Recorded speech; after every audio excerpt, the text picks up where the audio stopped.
नमस्कार मंडळी, मी संध्या सप्रे. यूट्यूबवरील अमृताचे डोहे या माझ्या आध्यात्मिक चॅनलमध्ये मी तुम्हा सगळ्यांचं मनापासून स्वागत करते. आपण प्रश्नोपनिषद बघत आहोत. प्रश्नोपनिषदाचा भाग 4 मी आता सादर करत आहे. तो सादर करण्यापूर्वी मंगलाचरण म्हणून मी कार्यक्रमाला सुरुवात करते. श्रीमन गणाधिपतये नमः. वक्रतुंड महाकाय सूर्यकोटि समप्रभ निर्विघ्नं कुरु मे देव सर्वकार्येषु सर्वदा. नमो देवे महादेवे शिवाय सततं नमः. नमः प्रकृते भद्राये नियतः प्रणतः स्मताम्. कृष्णाय वासुदेवाय हरये परमात्मने प्रणतक्लेशनाशाय गोविंदाय नमो नमः. समचरण सरोजं सान्द्रनीलाम्बुदाभं जगन्विहित पाणिं मंडनं मंडनानां तरुण तुलसीमाला कंधरं कंजनेत्रं सदय धवलहासं विठ्ठलं चिंतयामि. प्रश्नोपनिषद एपिसोड 4. आपण मागच्या एपिसोडमध्ये बघितलं की सुषुप्तीमध्ये म्हणजे गाढ निद्रेमध्ये जरी व्यक्तीची शरीर मन बुद्धी हे अकार्यक्षम होतं, काही काळापुरतं का होईना ते अकार्यक्षम होत असलं तरी पंचप्राण जे आहे त्यांच्या सहाय्यानं शरीरातील अंतर्गत सगळी व्यवस्था सुरक्षित ठेवली जाते. आता पुढच्या मंत्रामध्ये आपण स्वप्नावस्थेमध्ये काय घडतं ते आपण बघूया. मनुष्य स्वप्नावस्थेमध्ये असताना त्याचं मन, सुप्त मन जे आहे ते जागृत असतं आणि त्यानं त्या मनानं जागृतावस्थेमध्ये असताना त्यानं जे काही अनुभवलंय किंवा जागृतावस्थेमध्ये त्यानं ते अनुभवलेलंच असायला पाहिजे असंही काही नाही. आपण बऱ्याच वेळा अनुभव घेतो की ज्याचा कधी आपण विचारही केलेला नसतो किंवा ज्याची कधी आपण अनुभूती सुद्धा घेतलेली नसते, अशी सुद्धा विचित्र स्वप्न आपल्याला पडू शकतात.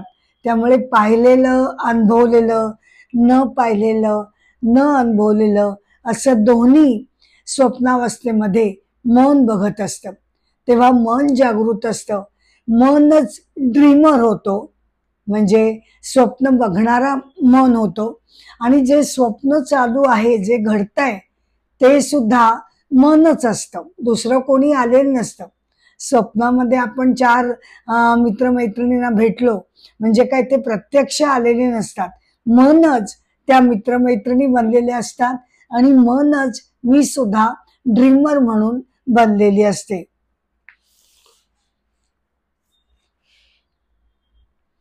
स्वप्नावस्थेमध्ये मन स्वप्नामध्ये रंगून जातं की आपल्याला त्यावेळेपुरतं तरी स्वप्न जगत हे अतिशय खरं वाटतं. जागृतावस्थेसारखंच स्वप्नावस्थेमध्ये असताना त्या ड्रीमरला हे स्वप्न जगत अत्यंत खरं वाटत असतं. जागृतावस्थेमध्ये काय घडतं, आपण शरीराबद्दल कॉन्शियस असतो, परंतु स्वप्नावस्थेमध्ये आपण स्थूल शरीराबद्दल कॉन्शियस नसतो, ते निद्रिस्त असतं. कारण स्वप्नावस्थेमध्ये मनच हे सगळं स्वप्न जगत बघत असतो. जागेपणी जे घडलं तेही बघतं, जे घडलं नाही ते सुद्धा अनुभवायला येतं. स्थूल शरीराची जाणीव नसते, परंतु स्वप्नामध्ये ड्रीमर शरीर मात्र झालेलं असतं. जेव्हा आत्मतत्व शरीर मन बुद्धीच्या साह्यानं किंवा त्याच्या माध्यमातून कार्य करतं, शरीर पण मन पण बुद्धी पण, तेव्हा ती जागृतावस्था असते. आणि जेव्हा स्थूल शरीर निद्रिस्त आणि केवळ मन आणि बुद्धी जागृत आहे, त्या मनाच्या सहाय्यानं जेव्हा मनाच्या माध्यमातून आपल्यातील आत्मतत्व कार्य करतं, तेव्हा ती स्वप्नावस्था समजली जाते.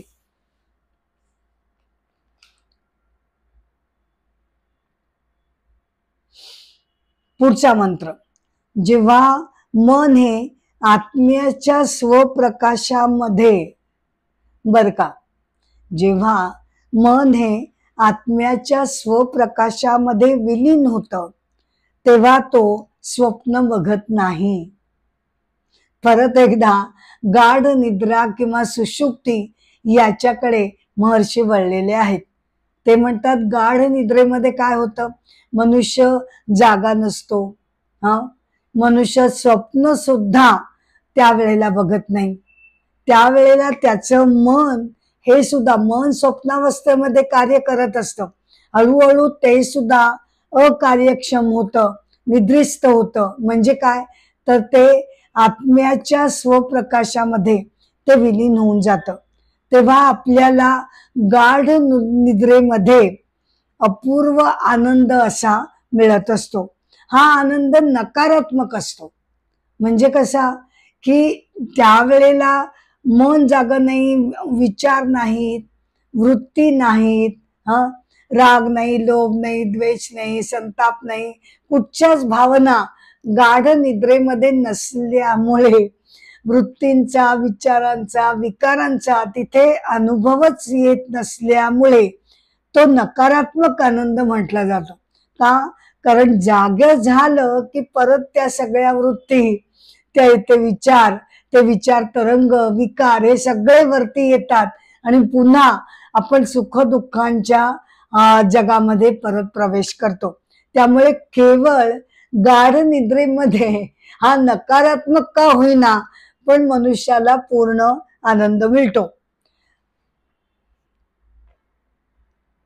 पुढच्या मंत्रामध्ये अतिशय सुंदर उपमा गाढ निद्रेला दिलेली आहे, बर का. ज्याप्रमाणे पक्षी थकून गेल्यानंतर वृक्षावरच घरट्यामध्ये आसरा घेतात, त्याप्रमाणे मनुष्य जेव्हा थकून जातो, स्वप्न बघण्याचंही त्राण राहत नाही, तेव्हा मनुष्य आत्मतत्वामध्ये तो आसरा घेतो, त्याच्यामध्ये तो विलीन पावतो. मंत्र 9. हा जो ऐकतो, विचार करतो, कृती करतो, बघतो, तो जो कर्ता आणि भोक्ता आहे, तो कोण आहे, तो पुरुष आहे. म्हणजेच कोण, आपल्यातील जीव, जीवात्मा, अहंकार. मी मी मी मी करता, मी केलं, मी भोगलं, असा मी मी म्हणणारा जो अहंकार म्हणजेच जीव जो आहे, तो हे सगळं करत असतो. तो सुषुप्तीमध्ये, बर का, गाढ निद्रेमध्ये तरी निदान अहंकार शांत होतो आणि मी मी मी करणं त्याचं बंद होतं, मन बुद्धी बंद होते आणि अहंकार पूर्णपणे आत्मतत्वामध्ये तो विसावतो. मग असं म्हणता येईल का, की गाढ निद्रेमध्ये मनुष्य जेव्हा आत्मतत्वाचा आसरा घेतो, मग तेव्हा त्याला रोजचीच गाढ निद्रेमध्ये आत्मसाक्षात्कार नाही का होत? नाही, असं नाही म्हणता येत. कारण तेव्हा जाणीव जागृती आपल्या मनामध्ये नसते. आनंदमय कोश कशाचा बनलेला आहे, तर तो कारण शरीराचा बनलेला आहे. आणि कारण शरीर कशाचं बनलेलं आहे, मूळ प्रकृती, सत्व रज तमो गुणांनी बनलेली आपली मूळ प्रकृती किंवा मूळ स्वभाव यांनी कारण शरीर बनलेलं आहे. त्याच्यामध्ये आपण आसरा घेतो. पण तेव्हा गाढ निद्रेमध्ये आपल्याला कळतं का, की आपण आत्मतत्वामध्येच आपण स्थिरावलेलो आहोत, काही काळापुरते का होईना. नाही कळत, कोणतीही जाणीव जागृती नसते, म्हणजेच अविद्या असते, अज्ञान असतं. आत्मतत्वाचं अज्ञान तेव्हा असतच असतं. त्यामुळे अंधारामध्ये, दरीमध्ये जणू काही अहंकार खाली बुडून जातो, कारण त्याला कसली जाणीव जागृती नसते, त्याला काहीही कळत नसतं. त्याला जर कळलं असतं तर त्याला असं समजलं असतं की अरे हे तर आपण प्रत्यक्ष आत्मतत्वाचं दर्शन घेतलं की. म्हणजे तसं म्हणायला गेलं तर प्रत्येक व्यक्ती रोज रात्री गाढ निद्रेमध्ये आत्मतत्वाचं प्रत्यक्ष दर्शन घेते. मग हे आत्मसाक्षात्काराचं एवढं का बरं आपण प्रस्त माजवलाय? तर आत्मसाक्षात्कार हा जाणीवेमध्ये, जागृतावस्थेमध्ये साधक घेत असतो. आणि ही कशी आहे? ही अविद्या आहे, अज्ञान आहे. गाढ झोप म्हणजे अविद्या आहे. अंधाराच्या खाईत माणसाने बुडून जावं आणि मग काही वृत्ती नाहीत, काही विकार नाहीत म्हणून आनंद करावा, तसा तो निगेटिव्ह आनंद. आणि तसं ते आत्मतत्वामध्ये स्थित होणं आहे.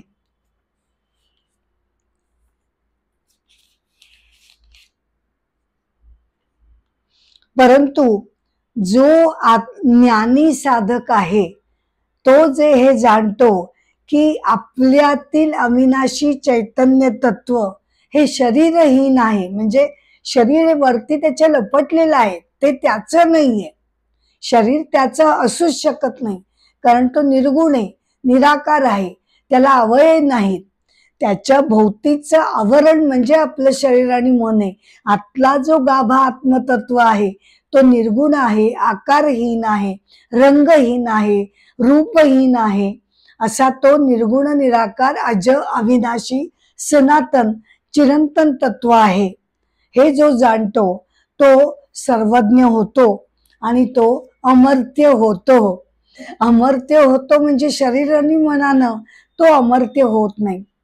जगामध्ये कोणीही जे शरीराचं आवरण आपल्यावर घेतलेलं आहे ते आवरण कधी ना कधीतरी ते टाकून द्यावं लागतं, ते नष्ट होतं. त्या अर्थाने कोणीही अमर्त्य होत नाही. पण आतील आत्मतत्व म्हणजे मी आहे हे जेव्हा ज्ञानी साधकाला कळतं तेव्हा आवरण येणारे जाणारे, हे गेलं की दुसरं येणारे, हे जेव्हा तो जाणतो तेव्हा तो खऱ्या अर्थाने अमर्त्य होतो.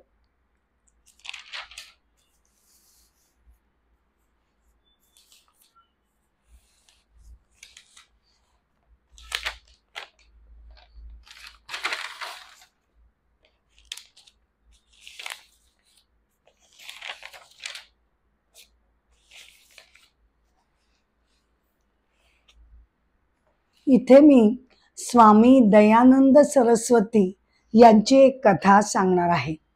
स्वामी दयानंद सरस्वती, जन्म 1824, मृत्यू 1883. त्यांचं मूळ नाव मूळशंकर अंबाशंकर तिवारी असं होतं. संन्यास घेतल्यानंतर त्यांचं नामकरण स्वामी दयानंद सरस्वती असं झालं. त्यांचा सत्यार्थ प्रकाश हा वेदांवर भाष्य करणारा ग्रंथ अतिशय प्रसिद्ध आहे. स्वराज्य हा आमचा हक्क आहे हे त्यांनी आग्रहानं प्रतिपादन केलं.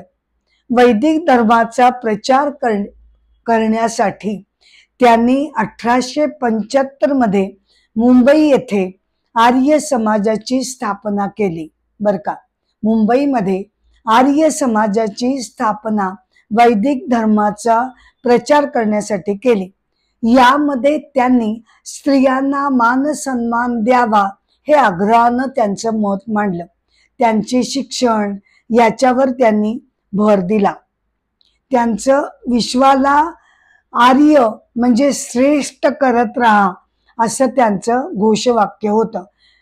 कृण्वन्तो विश्व विश्वमा आर्यम हे त्यांचं घोषवाक्य होतं. म्हणजे विश्वाला आर्य करत राहा. आर्यचा अर्थ काय आहे? आर्य म्हणजे श्रेष्ठ स्तरावर मनुष्याला नेत राहा. आणि ओंकार हे परमेश्वराचं प्रतीक आहे हे त्यांनी त्यांच्या ग्रंथामध्ये प्रतिपादन केले. असं हे स्वामी दयानंद सरस्वती.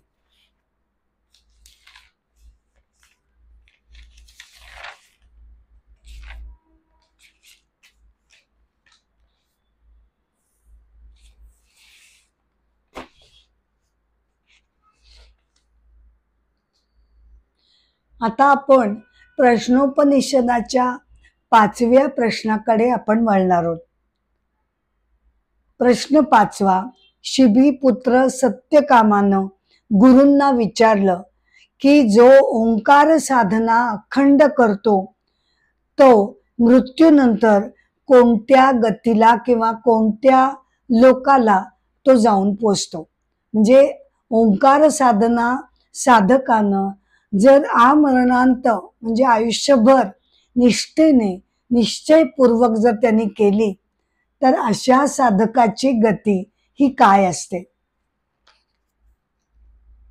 तेव्हा महर्षी म्हणाले, ओंकार हे सगुण आणि निर्गुण अशा दोन्ही परब्रह्माचं किंवा परमेश्वराचं ते प्रतीक आहे बर का. हे मोठं त्याचं वैशिष्ट्य आहे. ओंकार हा अनाहत नाद आहे. हा पृथ्वीचा ब्रह्मांडाचा प्रथम नाद, आरंभनाद असा समजला जातो. आपण भगवद्गीता अध्याय 17 श्लोक 23 मध्ये बघितलं तर परमेश्वराचा संकल्प कोणत्या मंत्राने केला जातो तर तो आहे ओम तत्सत. ओम हे जे शब्द आहे तो अ उ म यांनी बनलेला आहे आणि आपली अशी धारणा आहे की ओंकार म्हणजे साक्षात त्या निर्गुण परमतत्वाचं प्रतीक आहे. आणि फक्त निर्गुण तत्वाचंच ते प्रतीक नाही तर सगुण ईश्वर म्हणजे आपल्याला आपण ज्याला ईश्वर मानतो, जो जगाचा निर्माता आहे, जगाचं पालन पोषण करणार आहे, असा जो सगुण ईश्वर आहे त्याचं सुद्धा निर्देशक ओंकार हा मानला जातो. त्यामुळे जो हे जाणतो त्याला त्या निर्गुण तत्वाची किंवा सगुण ईश्वराची प्राप्ती निश्चित होते. म्हणजे काय तर जर साधक मनामध्ये कोणता भाव ठेवून ओंकार साधना करतो हे महत्वाचं आहे. जर साधक अत्यंत ज्ञानपूर्ण असेल आणि ओंकार हे निर्गुण परमतत्वाचं जो जगाचं अधिष्ठान आहे त्याच्या अर्थानं जर तो ध्यान धारणा करत असेल तर तो अर्थातच मृत्यूनंतर निर्गुण तत्वाला तो जाऊन मिळतो. म्हणजे काय की त्याला परमगती प्राप्त होते. पुन्हा जन्म मरणाचा फेरा त्याच्या मागे लागत नाही. पण जर साधक ओंकार म्हणजे सगुण ईश्वर आहे. कोण सगुण ईश्वर? जर तो निर्गुण अधिक माया यांनी संयोग पावलेला सगुण ईश्वर, माझा निर्माता, माझा धाता, माझा बंधू, माझा सखा, पिता, माऊली अशा दृष्टीनं आधाराने मी जेव्हा त्याच्याकडे बघत असते तेव्हा माझ्यासाठी तो सगुण ईश्वर असतो. आणि त्या भावनेनं मी जेव्हा ध्यानधारणा करते तेव्हा मी ती गती प्राप्त करते. जेव्हा साधक वर ध्यानधारणा करतो, आता अ उ म यांनी ओंकार बनलेला आहे. तर म्हणजे काय? म्हणजे जागृतावस्था बर का. चा अर्थ काय सांगितला जातो? सांकेतिक अर्थ मनुष्याची जागृतावस्था. उ म्हणजे काय? मनुष्याची स्वप्नावस्था. आणि म म्हणजे काय? सुषुप्ती, गाढ निद्रा अवस्था. आणि एक ओंकार झाल्यानंतर जो एक क्षण विश्रांतीचा जातो, दोन ओम मधला जो अंतर आहे ते अंतर, त्या दोन उच्चारांमधला जो शांत क्षण आहे, अमात्रा जी आहे, त्याच्यावर जेव्हा साधक ध्यान धारणा करतो तेव्हा तो जो क्षण आहे दोन ओंकारांमधला त्याला तुरीय अवस्था असं म्हटलं जातं. तुरीय अवस्थेचा तो निर्देश करतो. त्यामुळे महर्षी पुढे म्हणतात, जो अ उ म यावर ध्यान धारणा करतो तेव्हा त्याला पुनर्जन्म प्राप्त होतो. पहिल्या 3 अवस्था, जागृत अवस्था, स्वप्नावस्था, सुषुप्ती अवस्था, या त्याच्या शरीर मनाच्या अवस्था आहेत. आणि त्या भौतिक जगताकडे त्याची दृष्टी आहे आणि त्यामुळे त्याला पुनर्जन्म प्राप्त होतो. परंतु जो साधक निर्गुण तत्व जे दोन ओंकारांमधील क्षणाने दाखवलं जातं, जी तुरीय अवस्था आहे, म्हणजे भौतिक जगताच्या अतीत, शरीर आणि मनाच्या अतीत जी अवस्था आहे, त्याच्यावर जेव्हा ध्यान धारणा केली जाते तेव्हा त्याला पुनर्जन्म मिळत नाही आणि तो निर्गुण परब्रह्मामध्ये तो विलीन होतो. आता पुढच्या मंत्रामध्ये असं सांगितलंय की साधकानं या मात्रेवर लक्ष केंद्रित करून ध्यान केलं. बर का, साधकानं पहिलं जे अक्षर आहे जे जागृतावस्था दाखवतं त्याच्यावर त्यांनी लक्ष देऊन ध्यान केलं तर मृत्यूनंतर तो पुन्हा मनुष्य लोकी येतो. म्हणजे त्याला कोणती गती मिळते? त्याला परत पृथ्वी लोक मिळतो आणि मनुष्याची गती त्याला प्राप्त होते.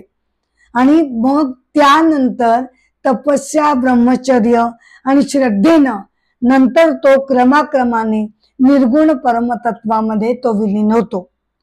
नंतरचा मंत्र असं सांगतो की जर साधक त्यानं या अक्षरावर लक्ष केंद्रित केलं आणि ध्यान केलं तर त्याला मनाची देवता चंद्रलोकाला, यजुर्वेदाची देवता त्याला मृत्यूनंतर नेते आणि चंद्रलोकाला म्हणजे पितृलोकाला तो जाऊन पोचतो. परंतु तिथे काही वास्तव्य केल्यानंतर त्याच्या पुण्यक्षय त्याचा झाल्यानंतर तो पुन्हा पृथ्वीलोकी जन्म घेतो. आणि जेव्हा साधक एकत्रपणे म्हणजे ओम या एकत्रपणे तो ध्यान करतो तेव्हा सामवेद देवता त्याला ब्रह्मलोकी नेते आणि तिथे त्याला परत जन्म घ्यावा लागत नाही.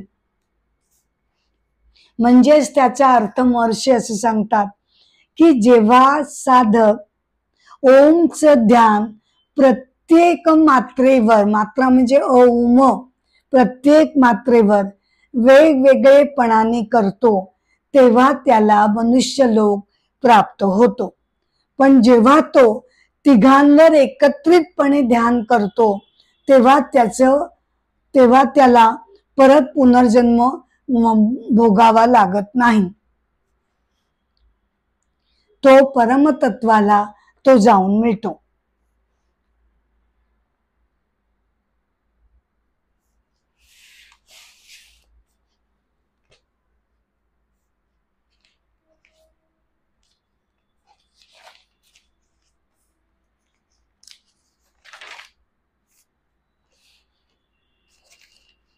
इथे मी एक कथा सांगू इच्छिते. बाबा आमटे, प्रसिद्ध समाजसेवक बाबा आमटे, जन्म 1914, मृत्यू 2008. मुरलीधर देविदास आमटे हे त्यांचं नाव. कुष्ठरोगांच्या सेवेसाठी त्यांनी चंद्रपूर येथे आनंदवन नावाचा आश्रम सुरू केला. त्यांचा जन्म वर्धा जिल्ह्यातील हिंगणघाट येथील एका श्रीमंत कुटुंबामध्ये झाला. त्यांनी BA LLB वकिलीचं त्यांनी शिक्षण घेतलं आणि काही काळ त्यांनी वकिली सुद्धा केली. कुष्ठरोगींना वाळीत टाकलं जाई हे बघून त्यांनी एकदा पावसामध्ये असहाय्यपणे कुरकुरणारा एक कुष्ठरोगी त्यांनी बघितला आणि अतिशय प्रेमानं आणि करुणेनं त्यांचं मन दाटून आलं आणि त्यांनी निश्चय केला की आपण कुष्ठरोगींची सेवा करायला हवी.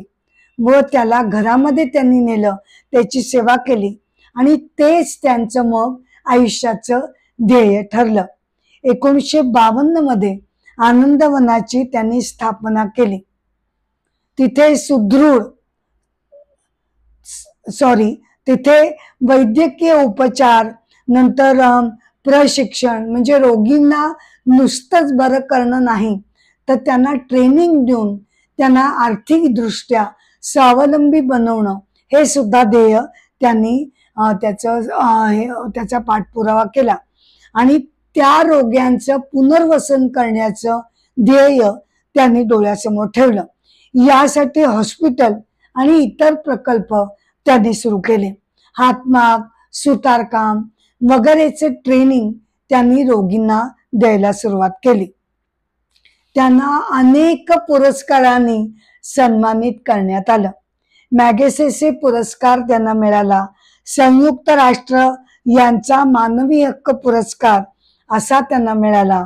पद्मविभूषण त्यांना सन्मानित करण्यात आलं आणि महाराष्ट्र भूषण असे अनेक पुरस्कार या किंवा महर्षी असं सुद्धा म्हणता येईल, आधुनिक काळातला महर्षी महायोगी बाबा आमटे यांना अनेक पुरस्कारांनी सन्मानित करण्यात आलं.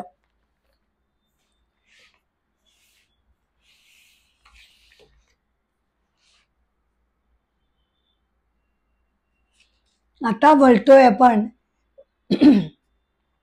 प्रश्नोपनिषद शेवटचा प्रश्न 6वा. भारद्वाजाचा पुत्र सुकेशा यानं गुरूंना विचारलं की एकदा कोसलाचा राजा हिरण्यनभा, बर का, सुकेशाने काय म्हटलं महर्षींना की माझ्याकडे एकदा कोसलाचा राजा हिरण्यनभा माझ्याकडे आला आणि त्यानं विचारलं की 16 कला असलेला पुरुष तुला माहिती आहे का. त्यानं असा प्रश्न विचारल्यानंतर मी त्याला नाही म्हटलं, कारण मला त्याचं पूर्णपणे खरं योग्य उत्तर माहीत नव्हतं आणि चुकीचं उत्तर देऊन त्याची दिशाभूल करणं हे योग्य नाही. आपल्याला जर माहीत असेल, योग्य उत्तर माहीत असेल तरच मनुष्यानं ते उत्तर द्यावीत, नाहीतर देऊ नयेत. या मतामुळे मी त्याला स्पष्टपणे नम्रपणे सांगितलं की मला या प्रश्नाचं उत्तर माहीत नाही आणि मग तो तिथून निघून गेला. त्यामुळे महर्षी मी आपल्यास विनंती करतो की कृपया आपण आम्हाला पुरुष म्हणजे कोण हे सांगावं.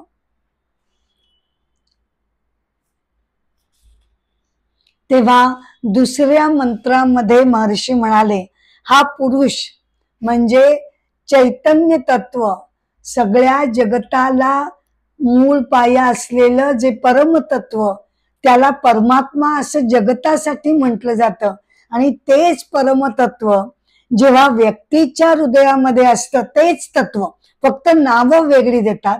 ब्रह्मांडासाठी त्याला परमात्मा म्हटलं जातं आणि व्यक्तीसाठी त्याच तत्वाला आत्मतत्व असं म्हटलं जातं. म्हणजेच पुरुष, हा जो पुरुष किंवा आत्मतत्व आहे ते चैतन्य तत्व असून ते आपल्या हृदयामध्ये स्थित असतं आणि ते त्याच्या व्यक्तीकरणातून दाखवलं जातं. हे वाक्य खूप महत्वाचे. नाहीतर आपण म्हणतो आत्मतत्व आत्मतत्व आहे, आत्मतत्व आहे, दाखवा ना मग. जर आतमध्ये आत्मतत्व आहे तर तसं ते दाखवता येत नाही, पण एका अर्थानं ते दाखवता सुद्धा येतं. कसं काय, तर त्याचं व्यक्तीकरण जे आहे, त्याचं व्यक्तीकरण काय आहे, मी आहे. मी स्वतः खुद्द प्रत्येक व्यक्तीचं शरीर आणि मन याच्या माध्यमातून ते आत्मतत्व प्रगट होत असतं. त्यामुळे माझं मन, बुद्धी, माझं शरीर कोणती कर्म करतात, मी कोणता विचार करते, मी कोणत्या भावनेनं वागते, हे जे सगळं माझी वागणूक आहे, चालणं बोलणं, माझे विचार, यातनच माझं आत्मतत्व जर प्रगट होत आहे, तर ते जर शुद्ध असेल तर आत्मतत्व शुद्ध असतं. जर मी पापी विचार केले तर दोष त्या आत्मतत्वाकडे जात नाही. असं आपल्याला म्हणता येत नाही बाबा आत्मतत्व माझ्यातलं पापी होतं, वाईट होतं, त्याच्यामध्ये वाईट विचार होते म्हणून मी असं वागलो, असं आपल्याला म्हणता येत नाही. शरीर मनाचं व्यक्तीकरण मी असं केलं, त्याला जबाबदार मूळचं शुद्ध आत्मतत्व नाही.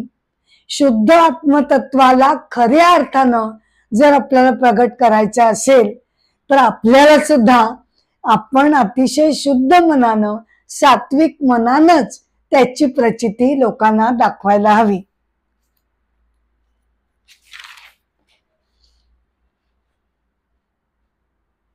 आता पुरुष या शब्दाचे वेगवेगळे अर्थ होऊ शकतात बरं का.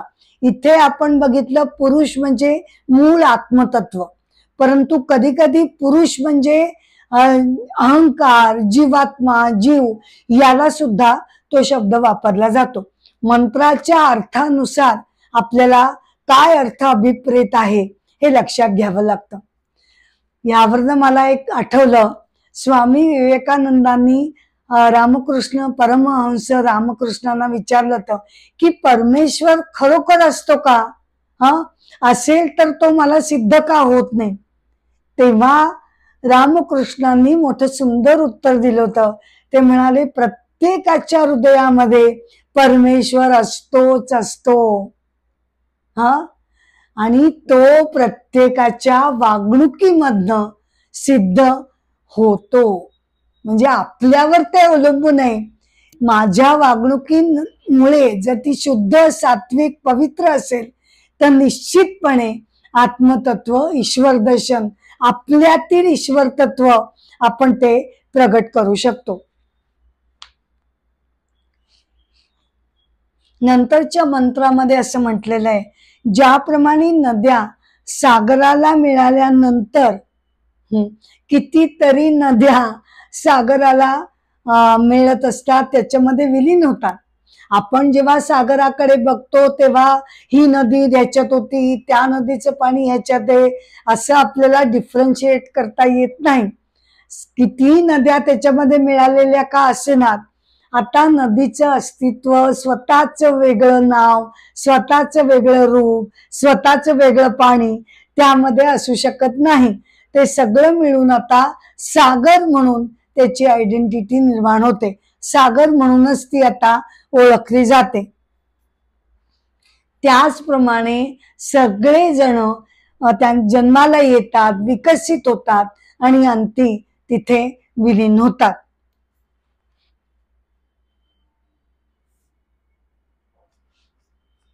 शेवट करताना बर का, प्रश्नोपनिषदाचा शेवट करताना महर्षी पिप्पलाद असं म्हणतात की आज सगळ्या एकूण ह्याचा अर्थ काय, तर अर्थ असा आहे की मनुष्य कायम स्वतःला असमाधानी, असंकुचित, क्षुद्र असा जो समजत असतो. का, कारण आपलं शरीर आणि मन विकारांनी भरलेलं असतं. त्यामुळे मी कायम अतृप्त असते, कायम असमाधानी असते, कायम काही ना काही विकार मला त्रास देत असतात. का, कारण शरीर मनामुळे. आणि माझी धारणा काय असते, मी म्हणजे शरीर आणि मन, अजून काय. तर त्यासाठी प्रत्येकानं अंतर्मुख होऊन मी ह्याच्या पलीकडे सुद्धा एक अत्यंत महत्वपूर्ण तत्व आहे, हे खरा स्वतःच्या स्वरूपाचा अंतर्शोध व्यक्तीनं हा जो दुर्लभ मनुष्य जन्म मिळालाय त्यामध्ये त्यानं घ्यावा. आणि मी म्हणजे केवळ शरीर मन नसून, शरीर मन आहे पण ते माझं माध्यम आहे, त्याच्याद्वारे मी कार्य करत आहे, ते आवरण आहे, हे लक्षात घेतलं पाहिजे. आणि माझं खरं स्वरूप हे साक्षात ईश्वर स्वरूप आहे. हा जेव्हा मला साक्षात्कार होईल तेव्हा माझ्या वागणुकीमध्ये अंतर्बाह्य बदल घडेल आणि ती खरी श्रेष्ठ अनुभूती असेल. तर त्याचा विचार, त्याचं चिंतन, त्याचं मनन आणि त्याची आत्मानुभूती घेण्याचा प्रयत्न प्रत्येक मनुष्यानं या जीवनाचं सार्थक करण्यासाठी त्यानं करायला हवा. हा त्याचा मतितार्थ सांगून महर्षींनी प्रश्नोपनिषद इथे थांबवलं.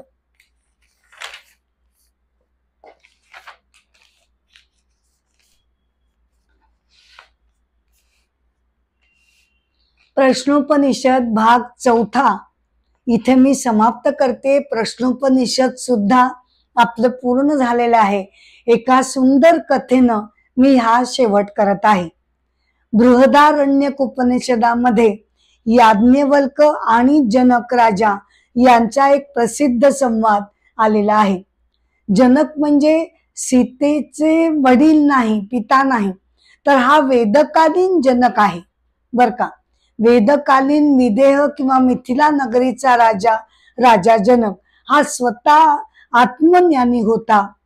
प्रचंड त्याच्याकडे ज्ञान होतं, कर्तव्य दक्ष होता, प्रजेची अत्यंत प्रेमाने काळजी घेणारा असा तो सर्व गुणसंपन्न निष्काम कर्मयोगी होता.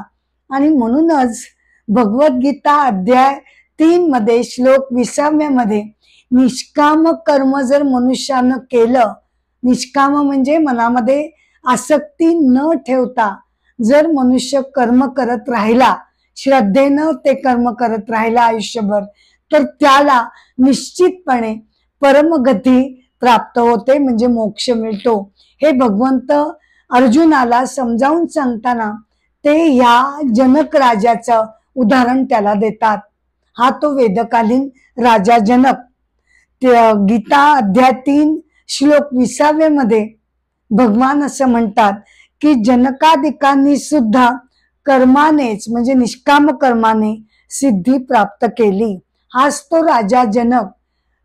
तो इतका व्यासंगी होता की त्याच्या दरबारामध्ये नवरत्न दरबार त्यानं नेमलेला होता. म्हणजे वेगवेगळ्या शिक्षणाच्या ज्या अनेक जे प्रांत आहेत त्यातले अनेक विद्वान, 9 विद्वान त्यानं त्याच्यामध्ये निवडलेले होते आणि ती नवरत्न म्हणून संबोधली जायची. महर्षी याज्ञवल्क हे अत्यंत ज्ञानी आणि आत्मज्ञानी असे ते साधक आणि ऋषी होते. त्यांचा आणि जनक राजाचा एकदा संवाद घडला. तेव्हा काय झालं ते आपण बघूया. राजा जनकानं याज्ञवल्क महर्षींना प्रश्न विचारला की मनुष्याची ज्योती किंवा प्रकाश कोणती आहे. म्हणजे काय अर्थ घ्यायचा की मनुष्य प्रत्यक्ष समाजामध्ये वावरताना, व्यवहार करताना कोणताच प्रकाश त्याला उपयोगी पडत असतो की ज्याच्यामुळे तो हे सगळे व्यवहार करू शकतो. तेव्हा महर्षी याज्ञवल्क म्हणाले, दिवसा सूर्यप्रकाशाच्या आधारानं मनुष्य सगळे व्यवहार करत असतो. मग राजा जनकानं विचारलं की जेव्हा सूर्य अस्ताला जातो तेव्हा महर्षी म्हणाले, चंद्राच्या प्रकाशामध्ये मनुष्य व्यवहार करतो. जेव्हा तो उपलब्ध नसतो तेव्हा अग्नीच्या साह्यानं मनुष्य दीप प्रज्वलित करून आपले व्यवहार करत असतो. आणि जेव्हा अग्नी सुद्धा विसतो, सूर्य चंद्र सुद्धा नाही, तेव्हा कुणाच्या साह्यानं मनुष्य व्यवहार करतो. तेव्हा महर्षी म्हणाले की तेव्हा तो